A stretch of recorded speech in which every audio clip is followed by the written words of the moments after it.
text data. So most likely in today's session, so I would like to cover right from the basics. So I was told that, like, say, most of the people are just getting started their journey in the data science, either students or like freshers, most of the audience. So keeping that in mind, so like the firstly, like, we'll discuss about what is NLP. Like, say, I hope like people are aware of general data science and machine learning in general, but this is a subfield of data science. Uh, okay, so if all of the people can be on mute, it will be really helpful. Please feel free to, like, say, ask anything, like, in case if I'm not audible or something. Um, so yeah, we'll discuss about what is NLP, and then we'll also look at the various applications that we can do, and then we can also do a simple use case on sentiment analysis to see, like, say, how we can build a model with some example codes to, like, build a sentiment analysis on text data, and using traditional methodologies like using deep learning models and so on. So that's the agenda for today's session. So thanks all. So again, so yeah, let's get started. Okay, so this is about me. So already, like, Sarah has given me an introduction. So this is like I'm currently working as a data scientist at H2O.ai. So H2O is one of the open source leader in the machine learning space in the world. So apart from that, like, I'm also like a grandmaster in kaggle, like in both competitions as well as the kernel section. So yeah. Okay, so firstly, like, even before we go to what is natural language processing, so what is a language in the first place? So the language itself is a system of conventional, it could be like a spoken, manual, or written symbols by means of which human beings, like, we generally, like, express ourselves. So so when we want to convey our internal thoughts to other people, so we use language as a medium. So it could be in the form of speech or written text in most of the times. So that's what is language. So it's special because, like, say, we human beings have at least a language that in which using which we can communicate with each other. So probably, like, the other animals would also have them, but yeah, we are not aware of. Yeah. Um, so having said that, like, but the languages are, like, varied in the sense there are, like, multiple different languages according to that locality in the world. So even inside India, if we could see, like, there are multiple different languages inside India itself. So that's kind of some of the complexity. So it's varied because, like, say, there are multiple different languages spoken by people across the world, and then it's also very complex in the sense, say, like, there are, like, multiple hierarchical levels that are present in the language when we talk. I mean, right now I'm talking, and you people are listening to it. But as I mean, say, like, there is an entire set of things that happen inside. Like, say, my talk is, like, say, whenever we talk, it the very root level is some basic speech sounds, and from that, like, the next higher level will be phonemes, and then words, and then, like, say, when few words combine together, then we get phrases or sentences. And then, like, say, as a person, like, we need to understand, like, what is the actual meaning of the phrase or the sentence that we are saying. And also we also need to keep the context also in mind. So we always, like, say, listen to, so, like, when we listen to some sentence, so, like, we'll also infer from the previous sentences and put some context to that sentence and take the meaning of that sentence. We won't take the literal meaning of the sentence as well. So these are some of the complexities that are involved in understanding the language. So generally, like, we as a human beings have, like, uncanny ability to understand the languages easily because, like, we have been like, our brain has been trained right from our young age to, like, understand these languages, even though it is very complex and varied. So but say when we try, I mean, say, like, it's easy for humans now. Okay, so that's good. So say if if we want to make computer understand our language, it is tricky because, like, it's very complex. So that's a field like where we actually the field of computer science where like computers try to understand and manipulate the human language. So that's what we talk is the natural language processing in the first step. So it's again a subfield of machine learning or AI. So so NLP is the way for which using which the computers analyze, understand, and derive meaning from the human language in a smart and useful way. So that's what we are trying to attain. So irrespective of the so much of complexities that is there in the language, so we are trying to like make the computers understand our language and do some of the specific tasks that we are trying to do. Currently, the computers are not in a stage to understand whatever, like human beings at human level, but we can do some basic stuff which we can, which humans can do, can be done by the computers as well. So we are progressing towards a stage where a computer can like understand language as we humans do, and then like take decisions or do whatever that is needed, similar to a human being. So that's what we are aiming for. So coming to some of the applications that, so with the current say the progress, like say these are some of the applications that we can do using NLP currently. Like so these are some of the applications. So for example, say text classification. So text classification is nothing but say when there is a text and say like if we go to Twitter and then there are multiple different tweets, and we can, as a human being we can easily classify, okay, so say in this example, so there are tweets about BMW, so which is a very famous car maker. So say like with respect to BMW, we'll get to know, okay, so as a human being we can see, okay, so these many, so this tweet is actually positive about the brand and this tweet is actually negative about the brand, because like say we know like how so which words contribute to the positive sentiments, which words or phrases contributed to the negative sentiment, and so on. So we can do that on our own, manually. So like this part is to make the systems or the computers automatically read the text data and then like classify them into one of the multiple different classes. So text classification is very famous example. So it's a very common example. So it's very similar to other classification methods. So say in case of machine learning model using structured data, we'll use multiple different features to classify into a binary classification problem or a multi-class classification problem. So that's one place we do, right? So similarly, if we are given an image, then one famous example is to like say classify the image into cat or a dog or into one of the multiple different categories depending on the image. So similarly, like here in NLP, so this example is more like depending on the tweet, like we need to or the any text, so we need to classify them into the positive or negative in this example, or in a much more general or broader case, classify them into one of the multiple different classes that are available. So this is one very common example, and where like people are doing the text classification and like using NLP to derive some business value or like say generally value out of it.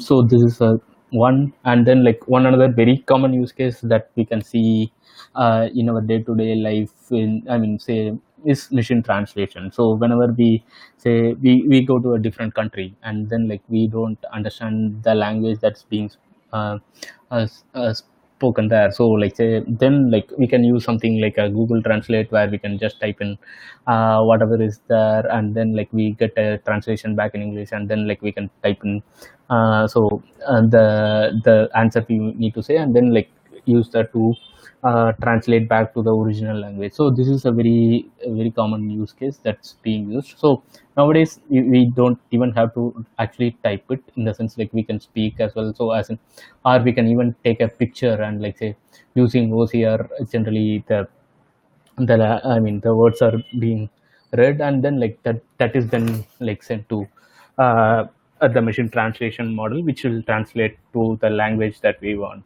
So this is one another very commonly used use case in NLP. And one another very good use case is text summarization. So like in our fast paced life currently, like we I mean mostly we if say some of the documents or the articles are very long, then like we I mean so it's kind of hard and it's very time consuming to go through the entire document to understand like what it is talking about. So like text summarization is a very good use case where like the machine automatically summarizes the text into a concise paragraph, so that like we can just read that a paragraph or a paragraph to get the context of the entire big document. So that's a very famous use case. So there are even apps like in shorts in I mean short news kind of apps, so that are built on top of the text summarization, which actually like say summarizes bigger news article into smaller ones. So that's one other famous use case. And again, so topic extraction. So this is again kind of uh, uh, similar to say summarization, where say if we have a big paragraph and if we want to get some topic out of it, so that like say we just try to understand like say what it is talking about, so then we can also do a topic extraction where we can extract some kind of a topics or tags from the given data, so that like we can understand that okay, so this is talking about science, this is talking about literature, and so on. So again, so one another common example these days is it's not just limited to text data. So people also use text data along with image data in this case. So like say use both of this and then like come up with the topic. So yeah, so there is also a lot of places where there is an amalgamation of both I mean different types of data. So like it could be structured text and image data, and then like use all of them together to come up with an uh, like model or the whatever the thing that we are trying to solve. Okay, so this is again one another very common example. So that is there. So like say what the speech to text. So now I mean nowadays we have I mean we are using a lot of smartphones. So and very common use cases like say instead of we typing in whatever we want to find out, we can just like type in say I mean we can just switch on the microphone and we can tell, and like say the smartphone or the computer can understand like what we are talking about, and then it will convert that to a text. So speech to text or text to speech is one another very common use case that's currently being there. And yeah, so even there are multiple so this problem is named entity recognition. So named entity recognition is nothing but say if we want to extract particular named entities from the text, say things like a person or an organization or a location or a geographical entity kind of thing, then like say uh, that's something which we could also do through this application called named entity recognition. So this is an NLP application. So where like say the idea of the model that we are building is to extract these key named entities from the text. Say if you are given say if we have a news article and if we want to extract what are the persons who are being discussed in news article, then like we can use this named entity extraction methodologies to extract the I mean people names who are being mentioned in this name article, so that like say on top of that we could do some analysis like say how many times this person is being mentioned in the media, and like see what is his popularity kind of thing. So we can do multiple downstream tasks on top of this named entity recognition. So this named entity recognition is a very common use case that is there in the business world, and like say there are multiple different domains trying named entity recognition. For example, say in case of a financial domain, like people would like to extract the organization's name like say Apple or Google or something, so that like say they can understand what it is talking about. And in case of a healthcare domain. So people will try to extract the names of the medications, or the names of the diseases, or the names of the medicines, and so on, so that like that could be used for other processes, for the downstream processes. So this is a very common use case again. So name entity recognition. And yeah, of course, question answering. So there is a lot of uh, progress, and like say there is a lot of hype around the chatbots, and there are multiple websites using chatbots these days. So question answering is one common use case that the NLP world is researching, and like say trying to get better at. So say I mean, say like so in general, generic chatbots, like we can do the common things like say what's your name, and like say what's your problem, kind of thing. So those are some of the things which we could generically written. But say if you want to do do an automated answers where like the system itself is able to provide the answers automatically, either from the historical chats that are there, or like say if there are like FAQ sections or the Q&A sections that is already available in the website. So if you want to provide answers directly from there, rather than like asking the end user to wait for some time, so that it gets connected to a human, or the mail gets replied back after a few say few hours. So if there is a question answering system where the system itself will understand the question, and like say answers back to the end user, like based on the historical data that is available with us, then that's a very good thing. So question answering is one place like where NLP is being used, and that's a lot of research that is going on in this section as well. So that's one another very famous use case. Okay, so these are some of the applications in NLP, so which are currently more commonly being used. And so the overview and the applications part. So now we'll go dive into say one common use case. Let's take a binary classification problem, like where given text data, like what are all the things that we can do to classify the text data into the classes. So but before that, we could probably stop here and see if there are any questions. So far, like this is more generic, but yeah, just wanted to see. Sir, actually, sir, there is a question regarding do we have any encountered missing value in this example? Sir, Sorry. actually, you can go through Q&A in the left Oh, side of. okay. Yes, sir. Yeah, sure. I'll just see. Okay, here.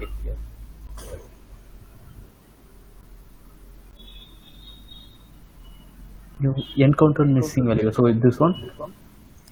Yes, sir. Okay. Okay. So do you have encountered missing value in this example? So I guess like, so this is more about the missing values in the text data, right?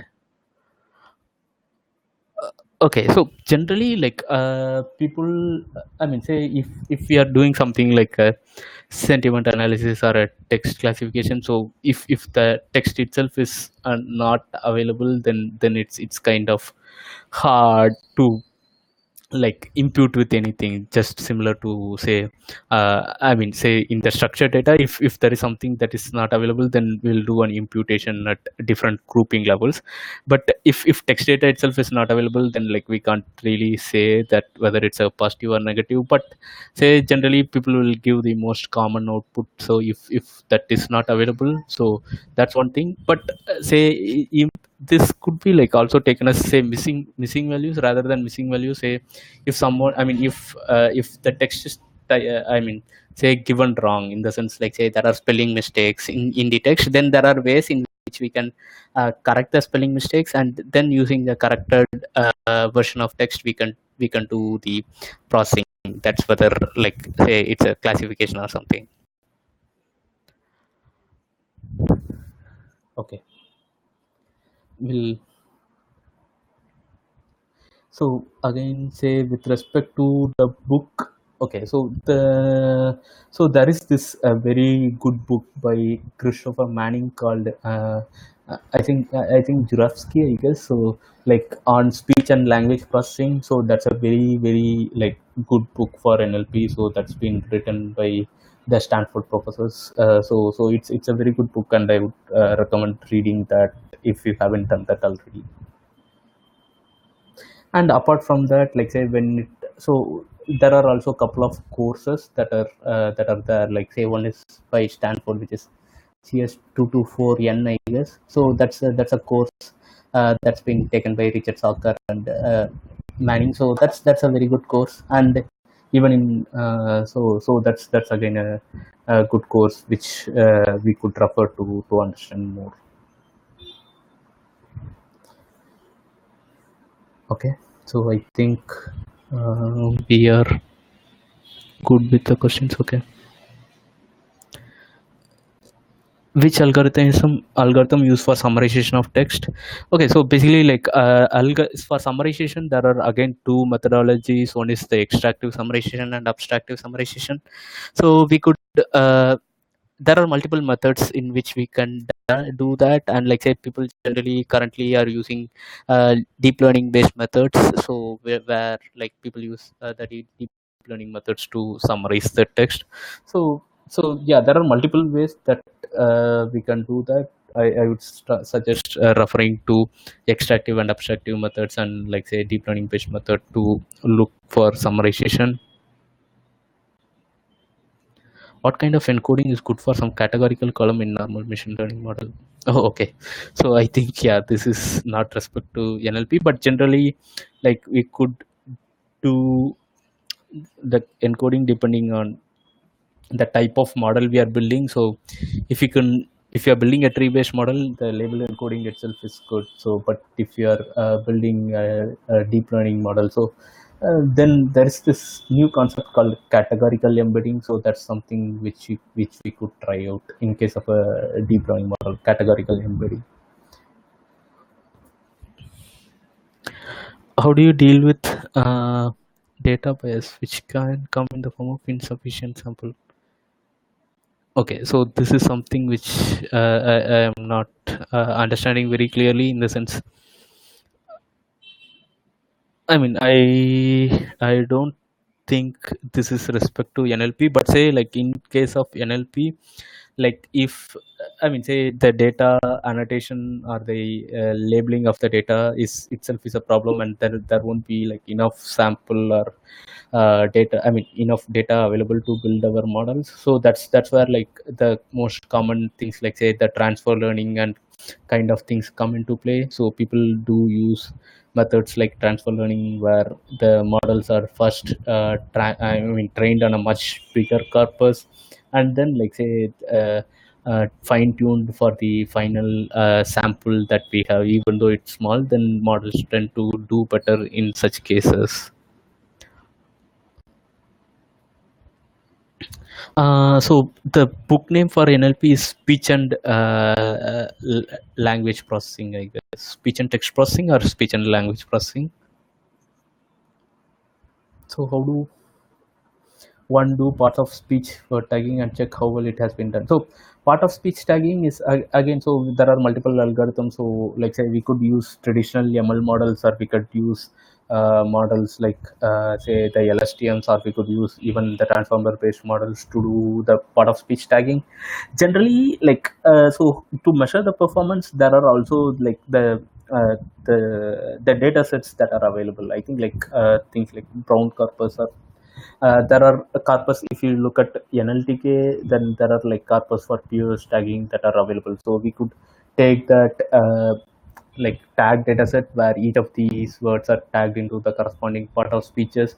So we can measure the performance metric of our models using such tag data set. So that's one way. But if you want to build our own pivot tagging for a different language, then we need to build our own corpus, where first there is an annotation, manual annotation, where each of these words are annotated to the different part of speech tags, and then like we can do a splitting just like our traditional machine learning models, like train validation split and test split, and like say we can measure the performance on those splits. So what is the advantage of transformers in BERT? So we'll actually look at the BERT model, I think. So we'll talk about the transformer model. So we'll cover that then. Sure. Okay, let's get back to the uh, slides.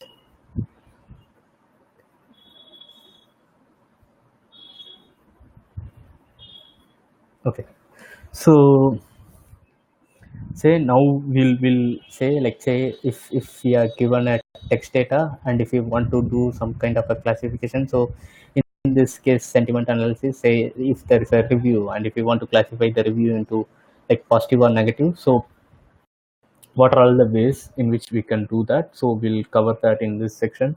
So but this is generally a binary classification problem, so this could be used for any other use cases, and it could also be extended to multi-class classification or the regression problem as well.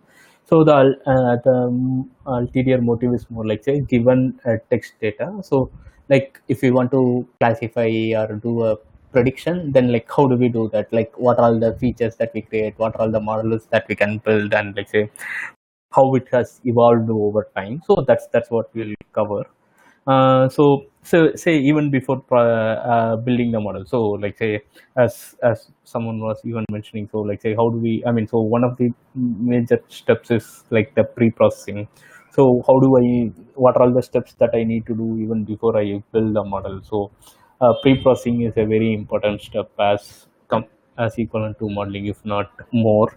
So like there are multiple different ways in which we could pre-process the text data. So these are some of the different pre-processing steps that we could do. Say one is lower casing in order to normalize. So this is very similar to the normalizing in the structured data. So we could do lower casing to normalize the text data. So we can also do removal of punctuations, removal of stop words.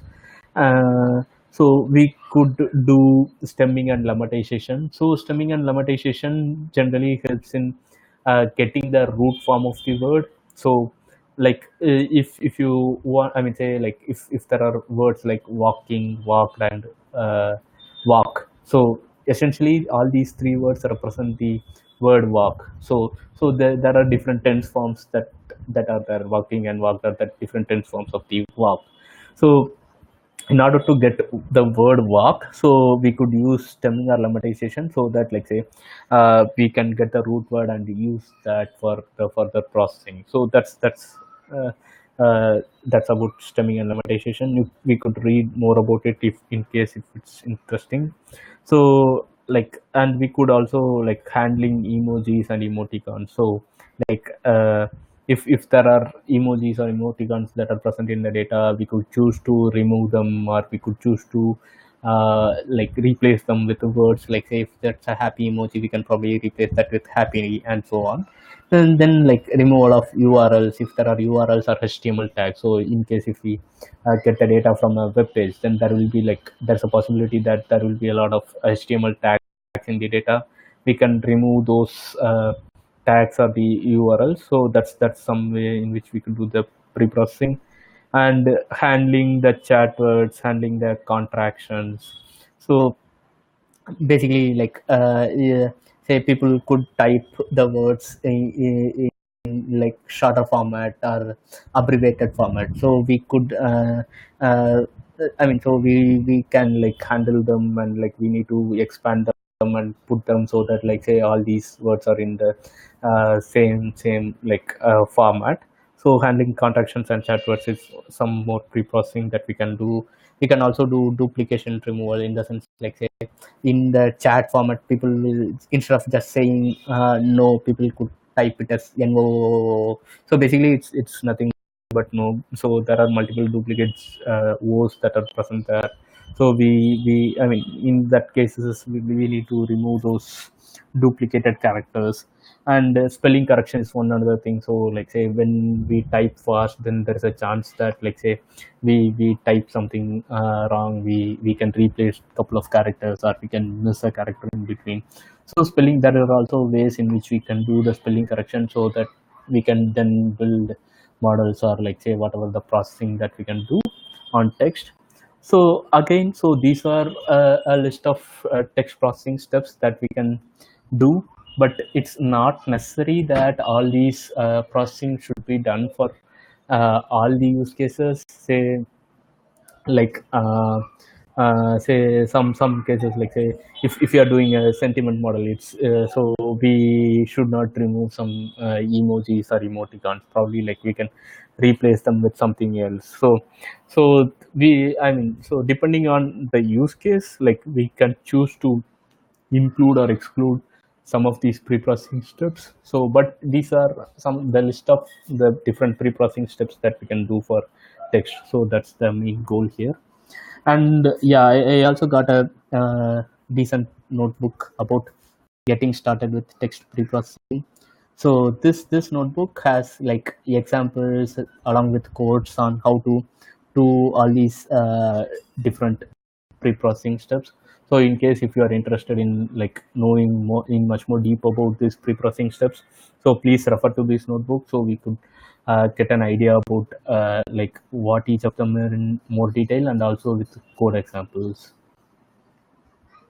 Okay, so say now that we are done with the pre-processing, now we are going to build our basic model. So generally, like for baseline model, so we could build a simple model so that like we can get an idea of like how much accuracy that we'll get on this data kind of stuffs. So and traditionally this method is one of the very famous methods. So the term frequency or the TF-IDF features are the very famous methods, like uh, that is features that are used in the NLP, so for a very long time. So the idea is very simple. So like say the term frequency here represents like how many times each of these different words or n-grams are present in the data. So n-grams are nothing but the combination of words. So if say you say 2 grams, then it is like 2 words put together. If it's 3 grams, then it is 3 words put together rather than a single word.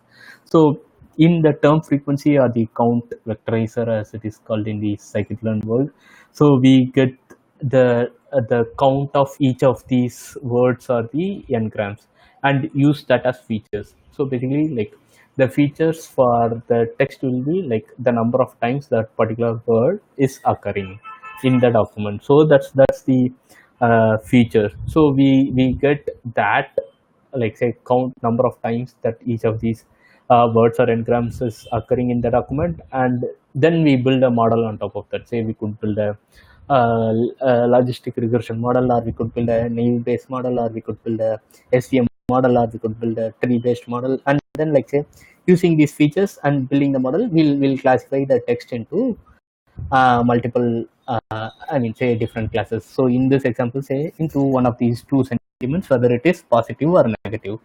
So so this is about term frequency. So one common say one of the disadvantage of using just the count is that, like say most of the cases, like the words that occurs like more number of times will be generally stop words.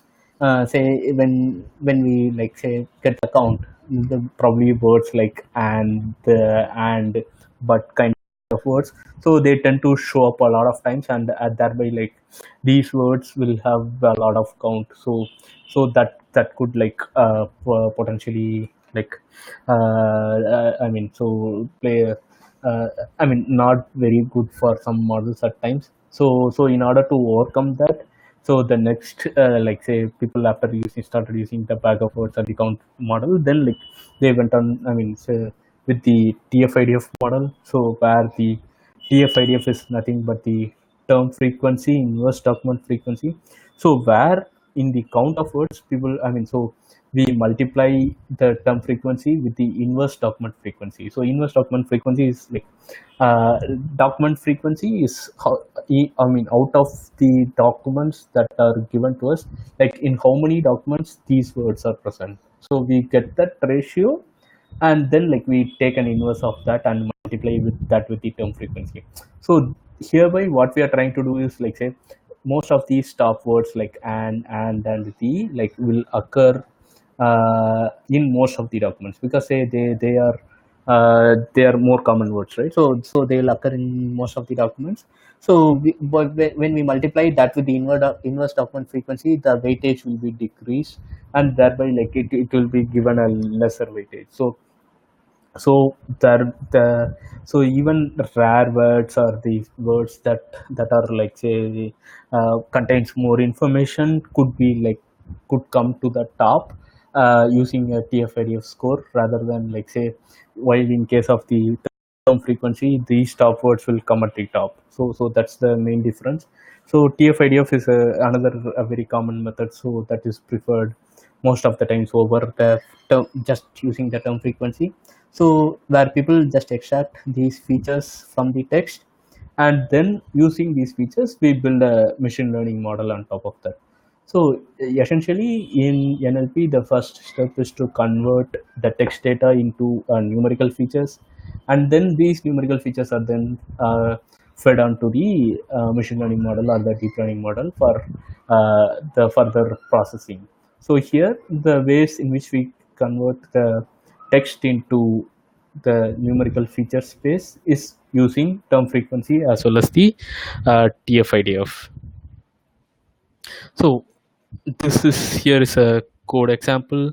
So like say, so this one uses a count vectorizer that is there in the scikit-learn. So count vectorizer, so we are calling the count vectorizer function, and we provide an input of n grams. So like say use 1 grams and 2 grams, so like say one word and two word combination put together, and then like we can do a fit transform on our text data. So this is our text data. So when we do a transform, then like we convert all these text data into a numerical format, so that is being stored in our X. And then this is like say, once we convert the text into uh, the numerical matrix or a numerical format, then like it's again, so this part is more like building our common machine learning model. So in this example, so we are building a Bernoulli naive Bayes model, so where using a k-fold cross validation. So here we are using 5-fold cross validation, so random state and shuffle true.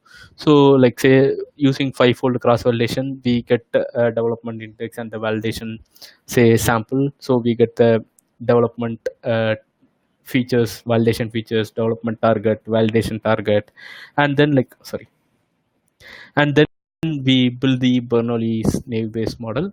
So like we fit the model and then get the predictions and save the predictions. So it's very simple. So the first step is converting the text data into the vector format, and then like we use those vectors, numerical vectors, to build our models. So this will be a very good baseline model. Generally people tend to build this baseline models because this is very fast. Like say we can easily deploy the models as well, so that's a very big advantage. So this is like very fast and like less memory consuming. Uh, so we can get an idea of like the accuracy levels that we can generally expect from our data. So that's about this.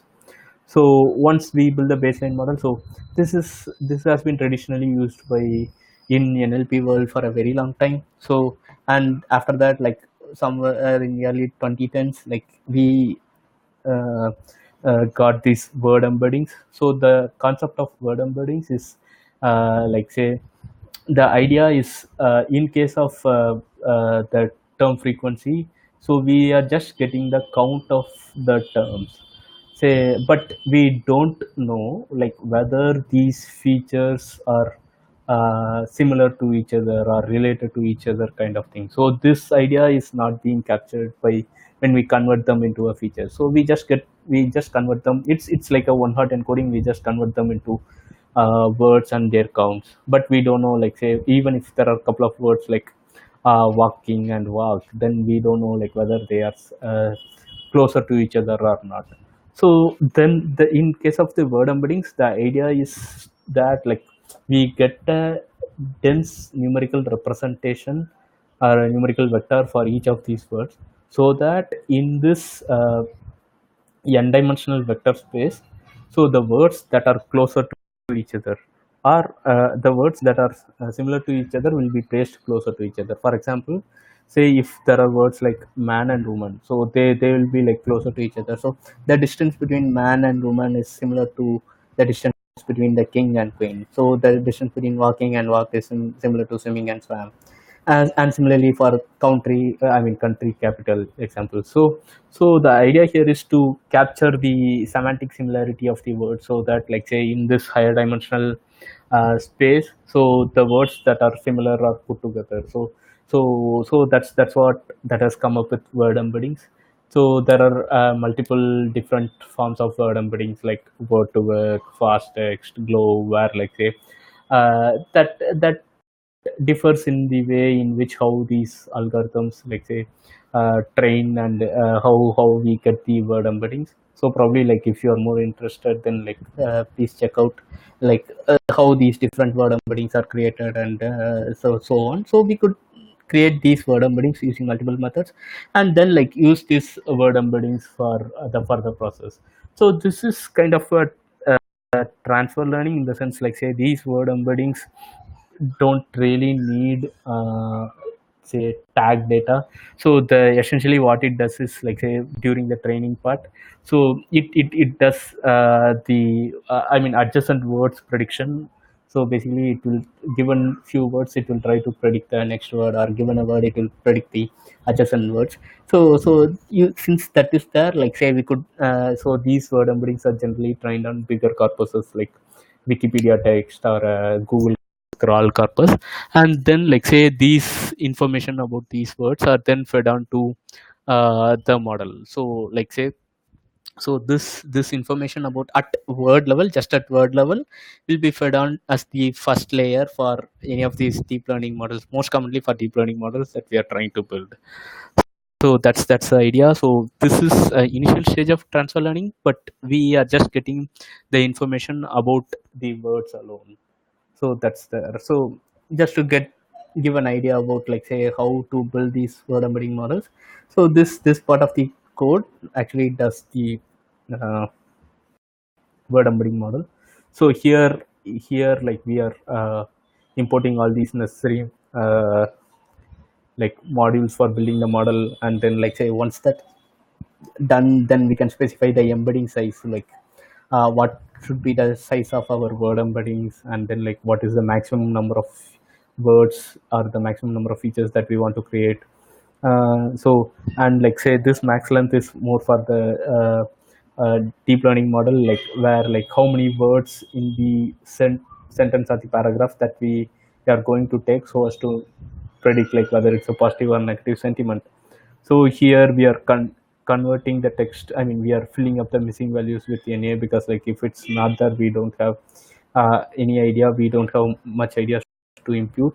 So and then like we are tokenizing these all these text data, and we can tokenize and get the tokenized text. And then paired sequence is nothing but say we are just going to get only the first 100 words, right? So what this will do is like say if the length of the sentence is more than 100, then it will truncate at 100, or if it's less than 100, it will pad the rest of these words with zeros. So that's what we do with pair sequence. And then like this function is more like the model say the model architecture. So this uses like say we take the input, and then there is an embedding layer is where like say like we have the mapping between these words to this n dimensional vectors. And then there is a bidirectional GRU layer. So GRU is a gated recurrent unit, so which is a variant of an it's a type of RNN layer. So like say it's here we uses a bidirectional GRU, so that like the sentences are looked both from the forward as well as the backward direction. And then there's this max pooling and few dense layers, and finally we have a sigmoid layer where we do a prediction. So and we are using a loss of binary cross entropy with Adam optimizer, and we are going to measure the metric accuracy. So this part will then like fit the model on the X and the Y data set that we give, and then like it will evaluate on the validation data, which is the val x and val y, and then finally we can also predict it on the validation data and give back the model as well as the prediction. So this code will do that. I mean, this function will create the model, then fit the model, do the prediction on the validation sample, and gives back the model as well as the validation. So and fine. So then, like, it's very similar to the previous one. So where we do a k-fold cross validation, where for each of these dev and the validation fold, we do I mean, say we run the model for the I mean, use fitting on the development sample and predicting on the validation sample and get back the results. And then, like, now we can compare these results with the baseline model that we have built to see like what is the improvement that we are getting by using word embeddings compared to just using a TF-IDF, because this will be more like time consuming and memory consuming compared to the baseline model. So then we can, based on the improvement in the result, we can take a call on like whether to go with this model or using that model and so on. So this is like with respect to word embeddings. So as we were discussing, so this is like initial transfer learning model, like where we just get the word level I mean, say embedding and then use that as features. But say there then there is this, in the last 1 year we have moved on more towards the transformer based models, like the bird which there was a question about. So like say the main idea here is, say in case of the previous one, the word embedding model, say if you have some word like apple, okay, consider. So like the thing is, say apple in the previous word embeddings will get one word embedding which is like an n-dimensional vector, but say this apple could represent either an organization, which is the apple organization, or it could represent a fruit. So but using the word embedding, we'll just get only one vector representation for that. So depending on the context, say the apple is in the tree, if that's the context. So if we have the context of in the tree, then we know that apple is a fruit, or apple stock price rose yesterday. So if that is the context, then we know that apple is an organization. So sorry about the background noise here. Okay, so like say if we get such kind of things, so like we are missing out on the context if we build a word embedding based models. uh, but say that's where like these transformer models came into picture. So if given, say these transformer models also take in the context of the sentence, so that like say we get the embeddings based on the entire context of the sentence and not just at word level.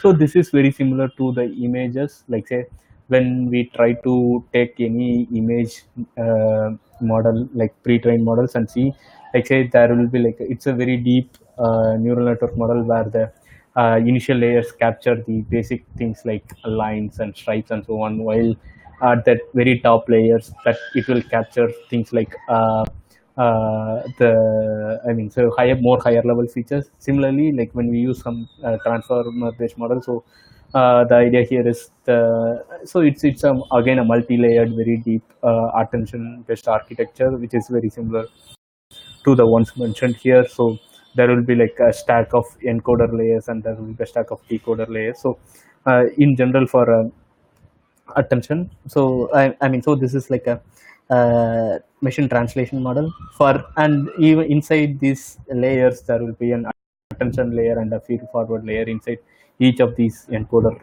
blocks.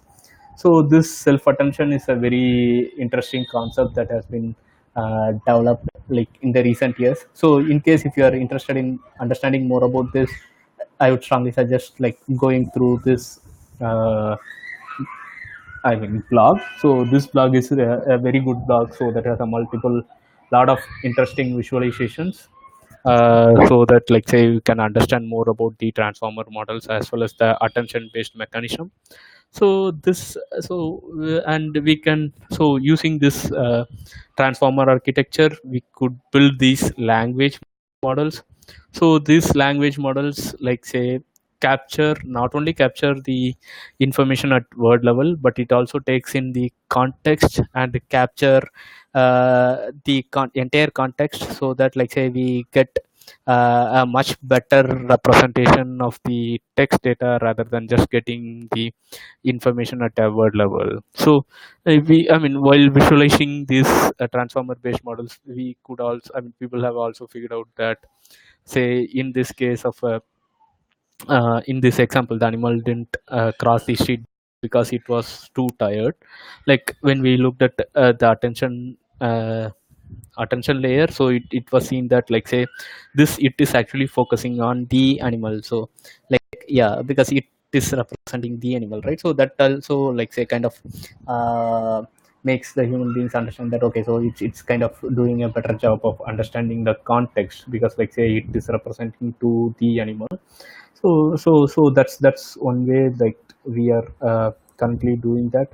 So several language models are being built on open source corpus. So there are several pre-trained language models that are currently available. So like BERT, GPT-2, XLNet, XLM, Robota, Digital BERT, DLM Fit, and DLMO, and so on. So the idea here is to build language models using okay, so transformer architecture, or some of these models also use a different architecture.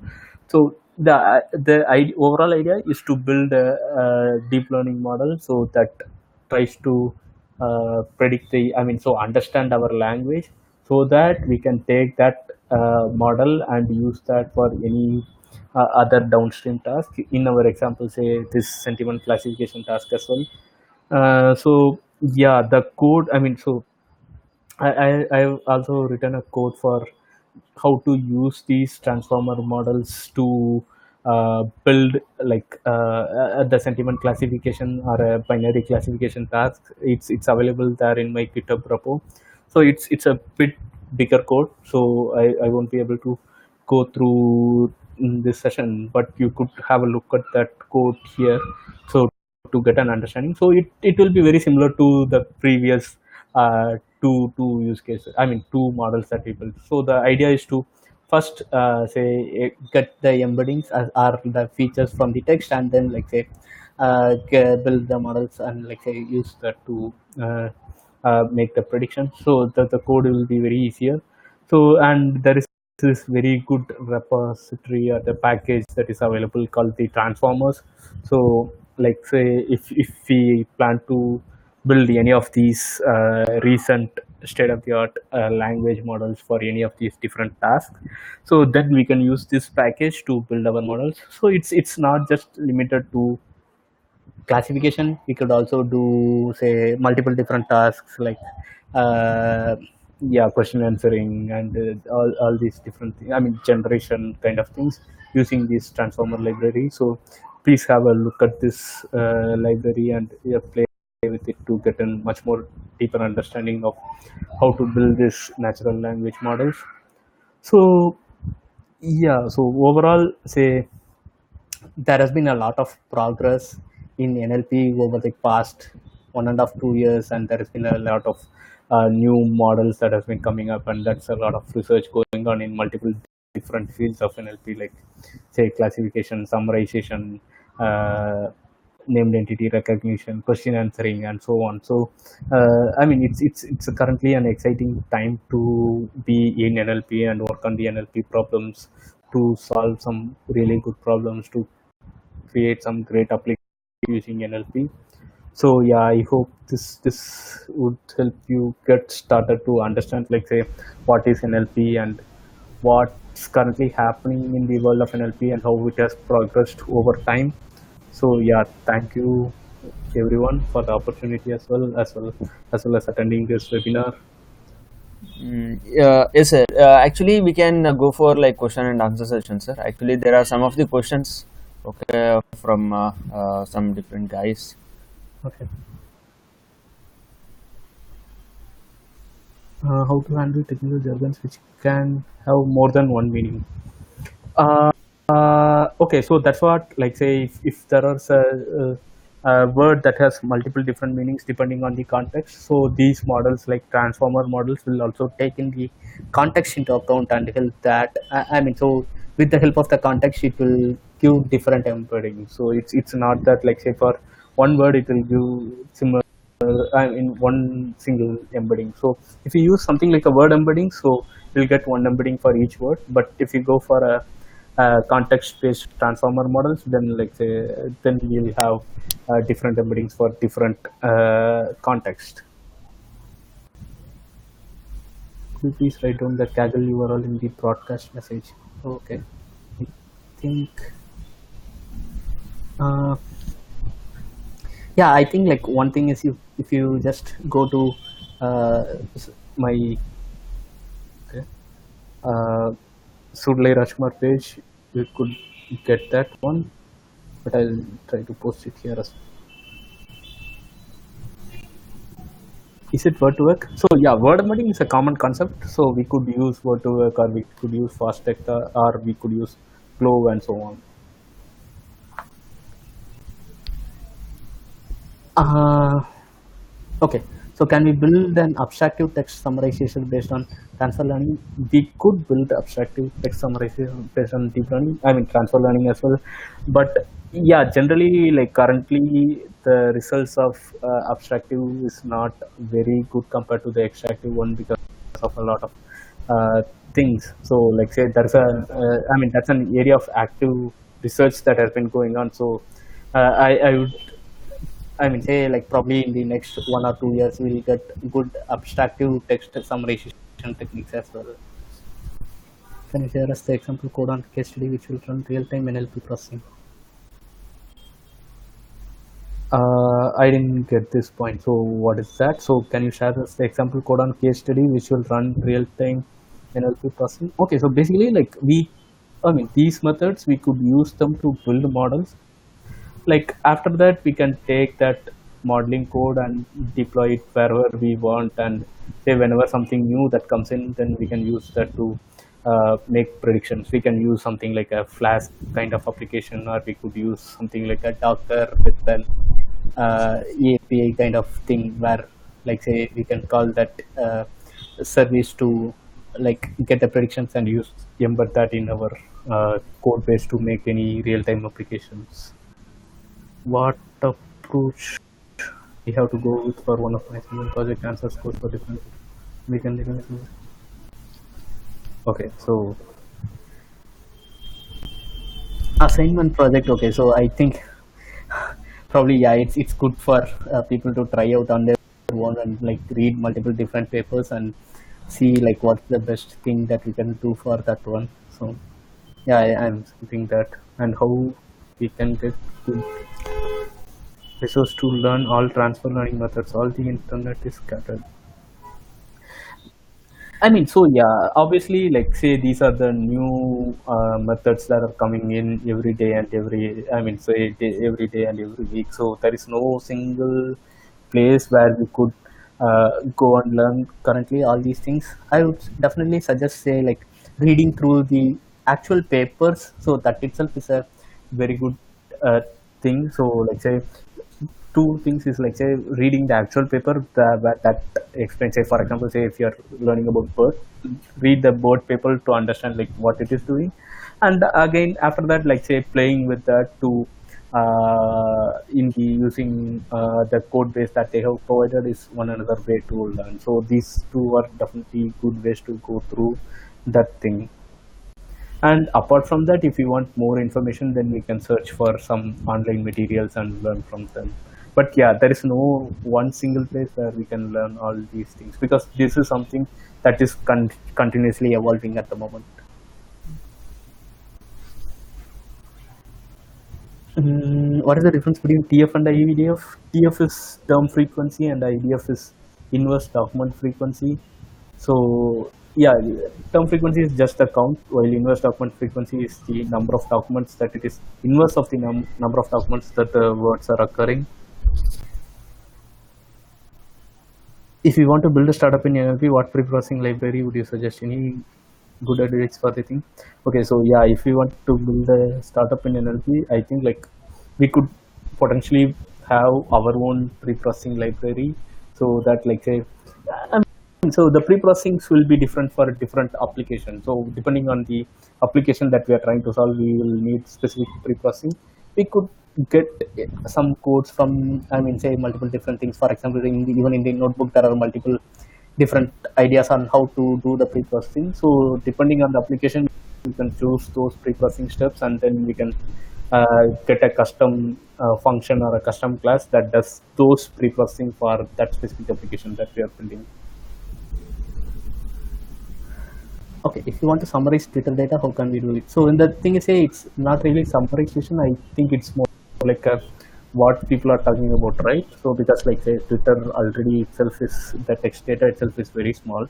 So, we could do something like an named entity extraction where we'll are to way so that we can get what people are talking about. So, and then like say we can do some insights or charts on top of them to understand like say what people are talking about and how the trends are going on and so on.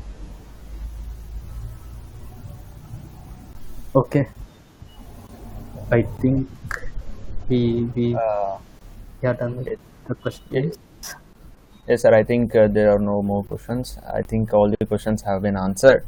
Okay. Uh, yes, sir. On behalf of all, I thank you for the wonderful and knowledgeable session we had on NLP in text mining. It really was enlightening to hear your thoughts and approaches on this topic, and that almost all the data science and machine learning enthusiasts work on. We Sure, hope to sure. see you again. Thank you, sir. Thank you very Yeah, much. thanks a lot for the opportunity as well. So yeah, I mean it was a very pleasure like talking to young people and like say understanding more from them. So yeah, so this, as I was mentioning, so NLP is currently a very hot field in AI and machine learning. So like so being students are just fresh graduates entering into the corporate world, so NLP is a very good place to be in. So please try to spend some time understanding more about NLP and like say different applications. Try to pull some projects on top of that. Yeah, and also I'm happy to be connected. So this is my Twitter handle, Sudalai Rajkumar. So yeah, please feel free to like give a shout out. And so yeah, in case if I'm able to help with something, I'll be happy to do. Sure. Yeah. Thank you, sir. Thank you very much. Yeah, thank you. Yep. Thank you, all of Have you. a good day. Yeah, have a great weekend as well. Thanks.